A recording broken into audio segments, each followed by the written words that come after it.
Hi, my name's John. I'm a fan of the University of Idaho Vandal Marching Band. Although this demonstration is by no means is endorsed by the Vandal Marching Band, it's just something I like to share with people. My son played with the band on Saturdays. I love sauerkraut, and I love it particularly with this recipe. And if you want to further read up on it, I totally recommend these books. Sandor Alex Katz, or Sandor Kraut. You can YouTube him. He's got copious presence on YouTube. He's a national speaker as well, and he is the unofficial worst bad hair guy ever, but whatever, makes for great fermented foods. Later this morning, my friend Bobby's going to come over. She said she'd like to help me do a batch of this kraut and see how it goes. And what I'm going to do is a little prep work, but I'll show you what I got going on. I like to prepare a batch of kraut in a 5-gallon bucket, particularly because the 5-gallon bucket can create an airtight vessel so that the kraut can be submerged in the brine that is made by the salt mixed thoroughly with the cabbage.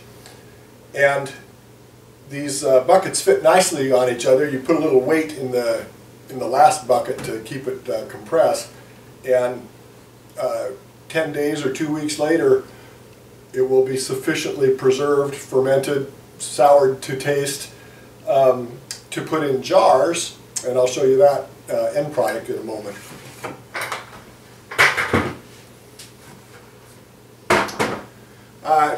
With these 5-gallon buckets, you can get a boatload of cabbage. I've got 16 smallish heads of cabbage that I anticipate will do maybe 2.5 or 3 gallons worth of finished sauerkraut. We'll see how that estimate holds up. We will chop the cabbage in a Cuisinart food processor, and we'll chop it finely, quite finely. But I like to add diced celery to the mix. The celery provides a texture in the finished sauerkraut product, something crunchy to bite into, and it's moderately sour as well. But this entire recipe is not just mouth-puckering sour. It's quite a nice sour relish. I think you'll see when Bobby does the taste test. So that's that for that part. These bad boys are my finished product. Kind of a Christmassy look here. Oddly enough, just 2 heads of 25% of your cabbage being the purple or red cabbage totally colors the entire mixture of regular green cabbage. So you don't have to, unless you really like dark purple, you don't have to go totally with the purple cabbage. And it ferments a little bit different. But it isn't an issue. So basically, my quality control system is I apply a piece of Scotch tape on the top of the lid, also so that I can tear it off easy. I have nothing to hide, but just for reusing the jars, makes for easy cleanup. But I'm going by lot date for quality control, and if I remember to write notes down, if I do anything different to my recipe, I can refer to the lot date. So this was a February 8th jarred batch of kraut, and we'll just try it. I'll dish some up here. So these bad boys, there's a piece of celery. You can see the nice sized chunk there. Got a little purple contamination there from bad spoon technique.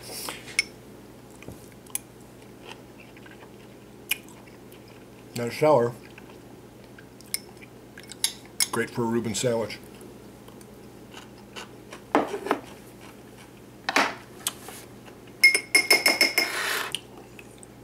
Save that spoon for Bobby. I think I can get her a new spoon. Anyway, the good thing about sauerkraut and fermented foods with the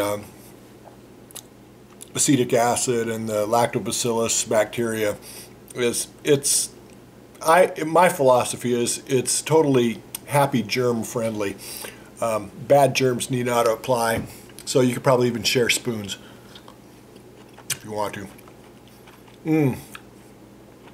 This recipe, as I recall, and noted on the label, G+, I kind of went super heavy on the garlic. I think there's probably a dozen cloves of, God, what is it?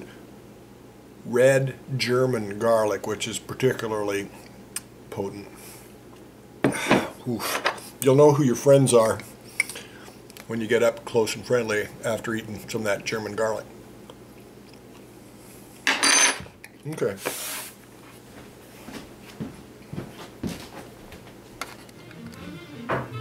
Just checking out the sound compatibility with my KPLU background noise. I mean music.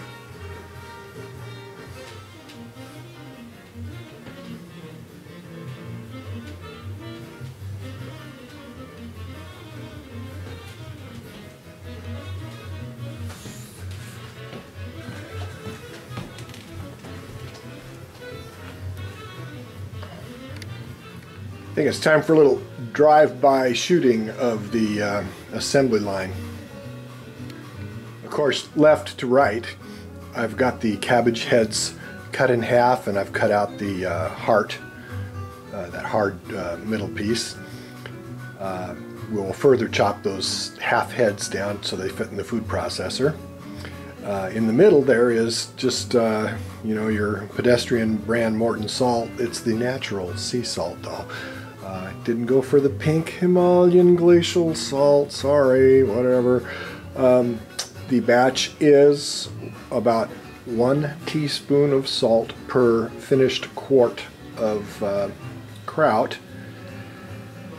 and that gets scientifically measured in the 5-gallon bucket quantity. Trust me, I can do math, mostly. And then there are the diced celery pieces that get added. I kind of have to eyeball it to get the proportion right. I think I overbought the celery, but I've got another 2 stalks, heads, to take care of it in case that's not sufficient. I like to have plenty. Here's another flyby view.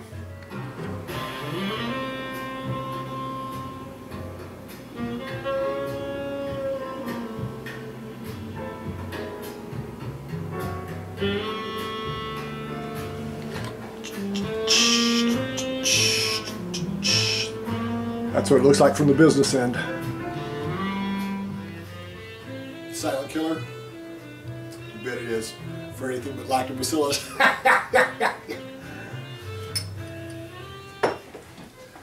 This is my friend Bobby. She came for a training session. She's a Kraut enthusiast. Yes. And we're going to do a little taste test like I had promised. Come on out. Come on out. I didn't use the pink spoon. I also didn't know there was going to be a camera. That's okay. Works perfect. Okay. It's high garlic. Mmm. Well, that gets the spots good. So.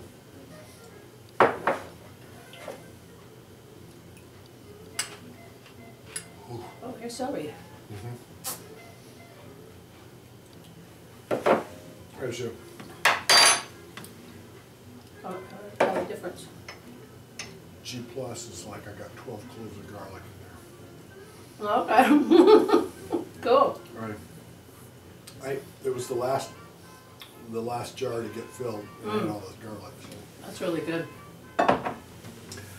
Well, it gives you that range when you ever need to bring some up, toast it up with the garlic. You know that you can Oh, you got a range, quite range how to in the go. red jar. Okay. So this, the buckets, I figure are 3 inches of height per gallon. So when we get 3 inches of chopped material in the buckets, then we'll get about 4 teaspoons of salt. Okay. And then mix it up. And the salt draws the moisture out of the cabbage, so then that makes the brine that we don't have to add any water to it. So, any questions? Nope, not at the moment. Okay. All right, work in progress.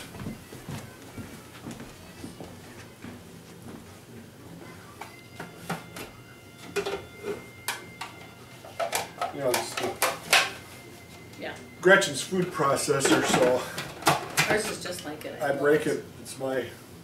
Oh. You're bad. Too many. I don't know.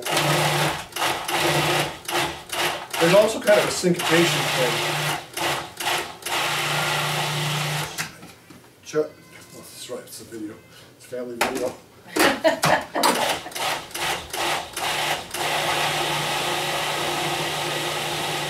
Got that one a little smaller next time, huh? Yeah.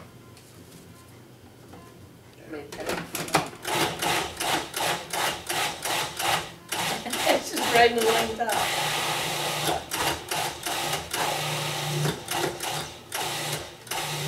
And of course it gets too mushy.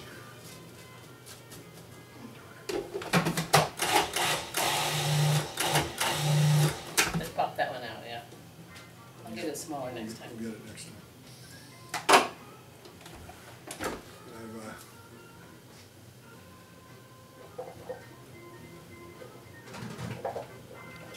Just do this 64 more times.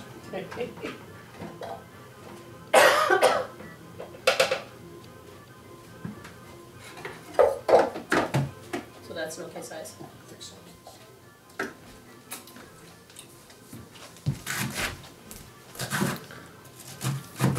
So here's the finished product. In a bucket here with a couple of stones in it just to ballast it and press down.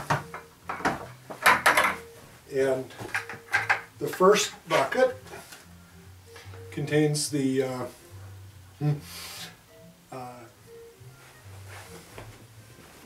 plain green kraut, nicely chopped and mixed. And the second bucket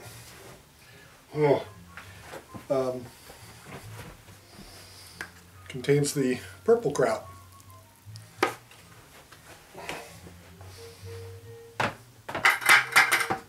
Buckets simply fit on top of each other, provide a barrier to oxygen, somewhat. And you leave those bad boys for 10 days, 2 weeks, and come back and we'll jar it up and put it in your pantry.